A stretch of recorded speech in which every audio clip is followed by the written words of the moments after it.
tudo bem com vocês? Hoje eu estou aqui para contar tudo sobre as minhas leituras de maio para vocês.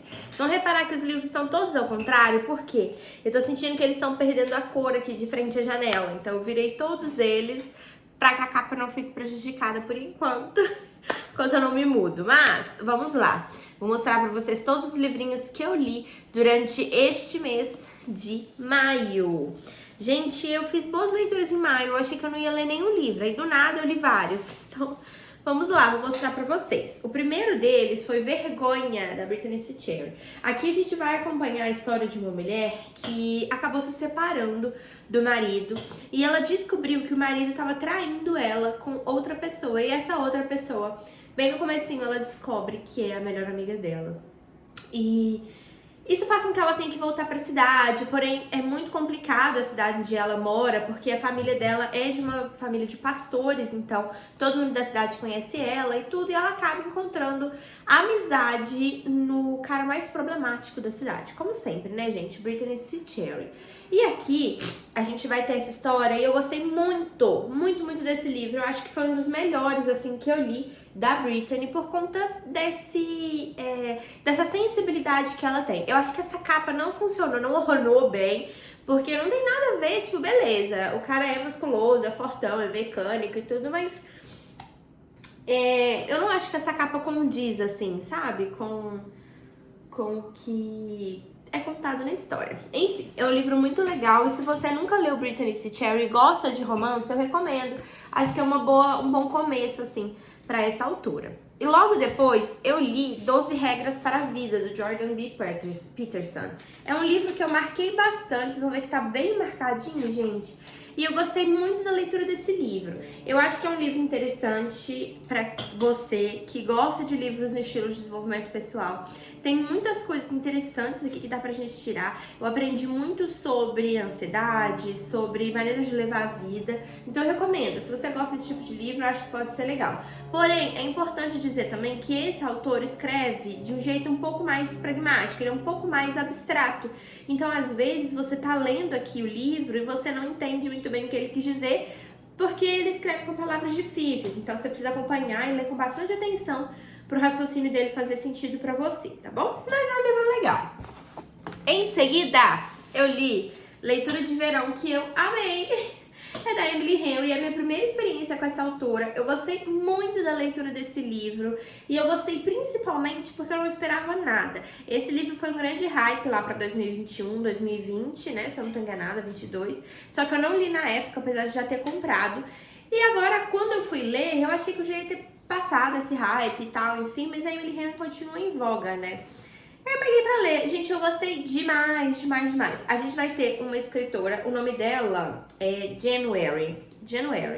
E ela é uma escritora que tá travada. Depois do falecimento do pai dela, ela descobriu que o pai dela tinha uma segunda família. E isso fez com que ela travasse completamente. Então ela vai pra casa dessa segunda família do pai, que tá vazia, que ficou pra ela no testamento. E ela vai passar um tempo lá pra ver se ela surge inspiração pra escrever. E aí, vizinho a ela, a gente tem o August, que é um cara que ela conhece desde a faculdade e que eles têm uma rixa, assim, também, porque ele também é um escritor. Então, eles decidem fazer, tipo, meio que uma aposta. Ele tenta escrever o romance dela e ela tenta escrever uma ficção mais sombria. Gente, é muito divertido. Eu acho que tem partes dessa história aqui que facilmente eu ignoraria. Eu entendo que elas podem ser legais e tal, pra preencher as páginas, mas eu sinto que é só pra preencher páginas. Então eu tiraria algumas partes dessa história aqui. Tipo... Não vou falar, senão pode ser um spoiler. Mas eu tiraria. Mas eu gostei muito desse livro, foi super divertido, gente. Eu li, tipo assim, 2 dias, 3 dias, li rápido, amei.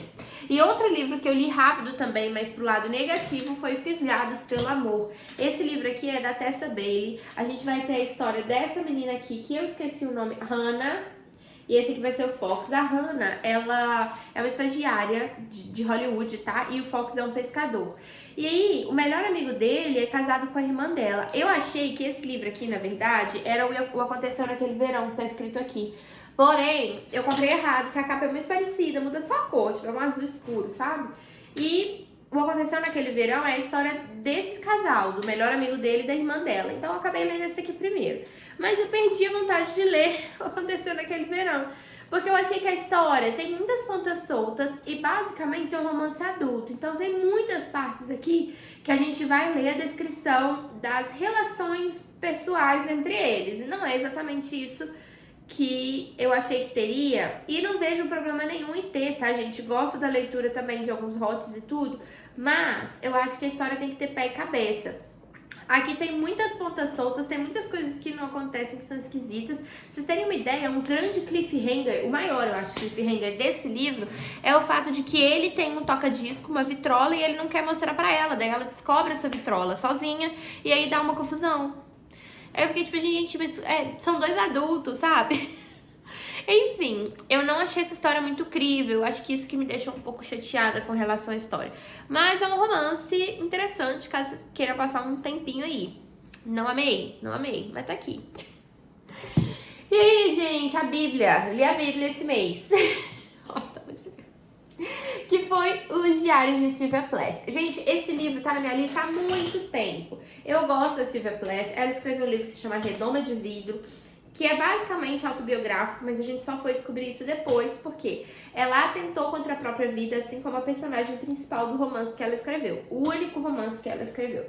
E aí, acompanhar os diários dela eu acho que acompanhar os diários de qualquer pessoa é algo muito íntimo, né? Que a gente não espera abrir o nosso diário para as pessoas. Então, eu acho que é o mais íntimo de uma pessoa que a gente possa ter e conhecer é um diário. Então, lendo aqui o diário da Sylvia, eu me senti muito próxima da autora e eu meio que entendi um pouco da questão psicológica dela. Ela sempre teve um diagnóstico assim de depressão. Ela passou um tempo internada, inclusive no começo da faculdade dela, ela passou um tempo internada para tratar essa depressão profunda que ela tinha.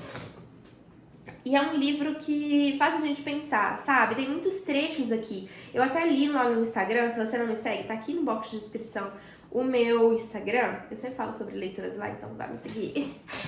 Eu, na verdade, li lá um trecho que ela fala sobre inveja, que ela sente inveja das pessoas que vivem uma vida tranquila, que ela gostaria, aqui ó, sinto inveja dos que pensam com mais profundidade, dos que escrevem melhor, dos que desenham melhor. Enfim, ela fala sobre as mazelas do coração dela mesmo, do mesmo jeito que ela fica, tipo, como pode melhorar? Como que eu posso fazer minha vida ser mais significativa, ser melhor? Gente, tem uma coisa no meu nariz, um cabelo no meu nariz que eu não tô conseguindo dar conta. Mas enfim, e aí a gente acompanha essas mazelas dela até, basicamente, ela ter o segundo filho. Depois que ela tem o segundo filho, é o momento que a depressão dela entra novamente, né, de uma forma extremamente severa. E aí é interessante entender que ela teve um marido, o marido dela também foi escritor. Eu me esqueci o nome dele, deixa eu ver, alguma coisa Hughes, ok? Eu esqueci o nome dele, mas enfim, Ted Hughes, eu acho, Hughes, enfim. Mas eles tiveram um casamento muito complicado, ele traía muito ela, ele era um pouco abusivo, assim, com relação a ela. Então, o último diário dela, que foi o diário em que ela planejou esse atentado contra si mesma e conseguiu efetuar, ele queimou. Eu não sei se foi a pedido dela, né? A gente nunca vai saber, porque ele já faleceu, mas ele colocou fogo, que foi o diário que trata da separação entre os dois e também sobre a depressão. Eu acredito que ele tenha ficado com medo da sociedade, do que a sociedade acharia desse último diário, e por isso ele correu com ele.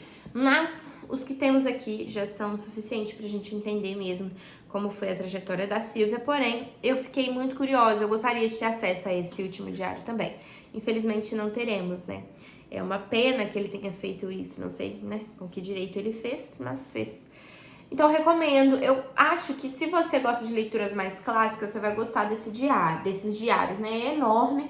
Então, eu fui lendo aos pouquinhos, de pouquinho em pouquinho, mas recomendo. É um livro simples de ler, tá, gente? Não é nada muito trabalhado, grande, não. Ela divaga muito sobre a vida, então eu acho que você tem que gostar desse tipo de assunto também, senão não tem muita graça. E o último livro que eu concluí, gente, esse final de semana, foi o último mesmo. Foi Susan Não Quer Saber do Amor, da Sarah Hywood, não sei pronunciar o nome dela. Aqui a gente vai conhecer a história da Susan. A Susan é extremamente sistemática e metódica. Ela a partir do momento... Na verdade, o livro é narrado em primeira pessoa, né? Então, a partir do momento que você começa a leitura do livro, você já percebe que ela é uma mulher extremamente centrada, rígida, estrita. Nossa, gente, ela é extremamente firme no que ela é. E literalmente ela não quer saber do amor. Ela se descobre aí com o falecimento da mãe dela. Ela vai ter que tomar conta um pouco do funeral, mas na verdade o que dá mais raiva a ela é o testamento, porque a mãe dela deixa a casa para o irmão dela, que é um irresponsável. E ela não entende por que a mãe fez isso. E aí a gente vai acompanhando com ela essa busca por essas respostas do testamento da mãe, ao mesmo tempo que ela tem um namorado assim, um casinho extraconjugal. Não é extraconjugal porque ela não é casada, mas é um affair, vamos colocar assim. E aí ela se descobre com esse affair ainda na vida dela, mas não é uma coisa que ela quer, enfim. Porque ela não busca o amor mesmo. Só que, gente, eu acho esse título um pouco complexo, porque o livro não é pra ser um romance, tá? Não é a história dela com outra pessoa. Tem sim um quê de romance. Tem sim um triângulo amoroso muito raso, mas praticamente nenhum, porque o segundo cara não quer um relacionamento com ela não quer um relacionamento com o cara. Mas existe um segundo cara aqui na história. E a história em si não é focada nesse fato de ela não querer um amor. Então eu acho que venderam essa capa aqui como um romance que não é exatamente o que tem aqui no livro. Porque na verdade a gente vai ter a trajetória, esse romance assim de formação da nossa belíssima Susan, que vai aprender a ser um pouquinho mais liberal com a vida. Eu não vou dizer liberal, mas um pouco mais aberta à vida, assim, a novidade da vida. Então, enfim, não sei. Em inglês, o nome desse livro seria O Cacto, ou Os Cactos. E eu acho que é um nome bem mais interessante para essa história. Que a Susan gosta de colecionar cactos, enfim, os cactos têm um significado aqui na história. E não fala sobre o amor, porque na verdade não tem. No geral, eu não gostei desse livro, eu não me conectei com a personagem principal, eu achei ela extremamente rígida, não combinou comigo, mas eu realizei a leitura até o final. Foi legal entender o que aconteceu de verdade no testamento da mãe, qual é o rolê do testamento da mãe.